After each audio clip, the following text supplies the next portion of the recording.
Hey everybody, this is Roberto Blake of robertoblake.com helping you create something awesome today. So make sure you hold on to your hats because in this video, I'm about to get a little ranty. So we've talked about the importance of branding and marketing yourself extensively throughout the videos on this channel. I would say that might be even the common theme of the videos on this channel overall.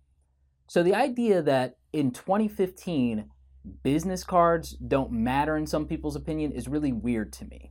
So the reason that business cards still absolutely matter in 2015, in the age of digital, in the age of smartphones, is simple: context.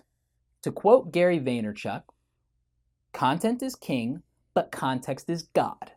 So understand that the context of the people that you're trying to build relationships with, the market that you might be participating in, like in my example, graphic design, the audience, the geography, those things change the context of a situation dramatically. So if you were dealing with only millennials, it might actually be fine to go digital only and say, if we're going to share contact details, let me put you in my phone right away. Let me, have you put my information in your phone, so on and so forth.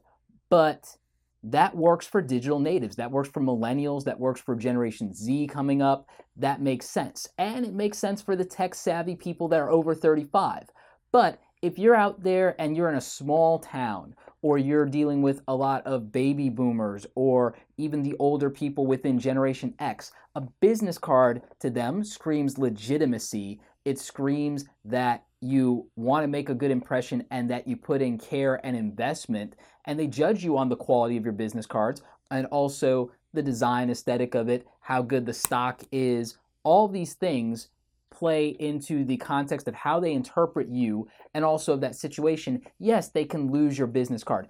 Absolutely still put their information in your phone and have them try to put, yours in their phone and so on and so forth. Yes, email them immediately or right away. Connect with them on social media.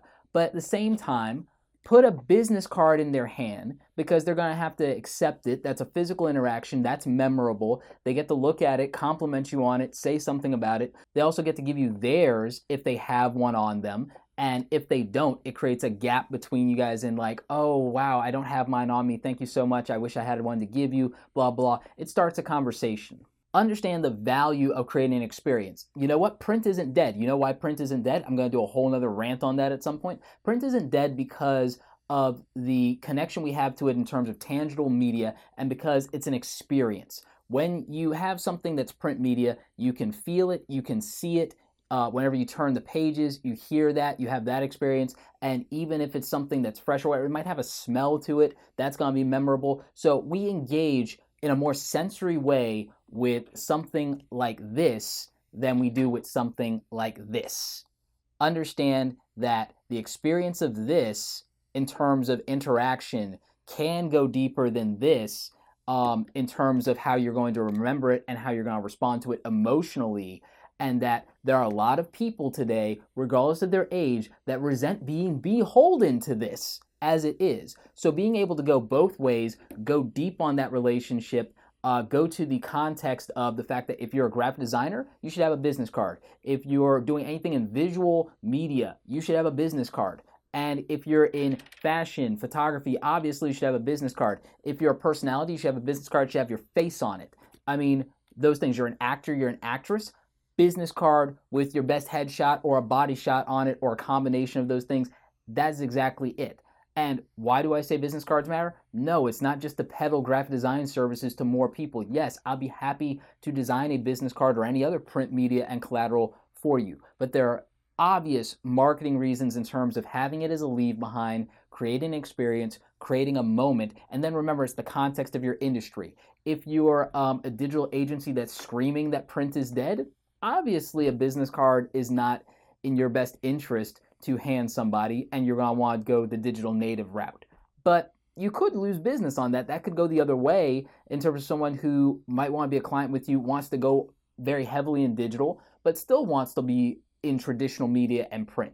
So, I mean, context. If you're in a media driven agency that is print driven, if you're a magazine editor, if you're, this, or if you're that, then obviously a business card definitely still matters, and it still has a lot of people in your industry, demographic wise, 35 up, whether they're digitally savvy or not, that still respect a business card and have still been brought up for 20 years of their career expecting to get one of these. So that's my take on it. I think that you go both ways. You obviously connect as deep digitally as you can, but you create an experience with something like a business card or some other print leave behind, and you do that so that you have both ways to address the situation based on what the context is. But anyway, I want to know your thoughts. Do you think I'm wrong? Do you think business cards are just absolutely dead regardless of the context, regardless of what industry, regardless of what demographics? Or do you agree with me that it's a matter of context and the situation and just being able to be aware of and read that situation? Let me know in the comment section what you think. And let me know if you're still using a business card today. Now also, they're not sponsoring the channel right now, and this is not an affiliate link or plug, but if you need business cards, I use gotprint.com for my business cards, and the reason is because for about $50, $60 with shipping and handling, I get like 5,000 business cards. Now, why do I need 5,000 business cards? Because I tell people that it's about conversions as well as building relationships. So when I go on trips and when I go to conventions and I go to that, my goal is to hand out 150 business cards a day when I go out to those things, if not more. My goal is to hand out between 150 and 200 business cards, because at a like 2 to 5% conversion rate, that's going to be really decent business for me. So that's what I recommend you do. So if you want to buy those things in bulk, I would say that gotprint.com is going to have a better deal than most of your local printers. Now, if you want to support local small business, I respect that. But in terms of value proposition, I would say that the online print on demand probably has a better deal for you, whether that's gotprint.com, who I recommend. You could also check out moo.com if you want to do different custom cards and have variants, especially if you're a photographer. That might be very good for you for a business card. I have tried out Vista prints with mixed results. You could go either way on that. The pricing is pretty decent, but the two that I would recommend are moo.com and obviously gotprint.com, who I do majority of my business cards with, as do my clients. For Moo, I'm going to experiment on some things with variant cards because I think that'd be very cool to do. So definitely stay tuned for a video with that. I'm still going to do my tutorial on how to design a business card, so that will be coming up as well. As soon as that video is live, I will link it up here in an annotation. Anyway, like this video if you like it. Don't forget to subscribe. Check out the other awesome content on the channel. As always, you guys, thanks so much for watching, and don't forget, create something awesome today.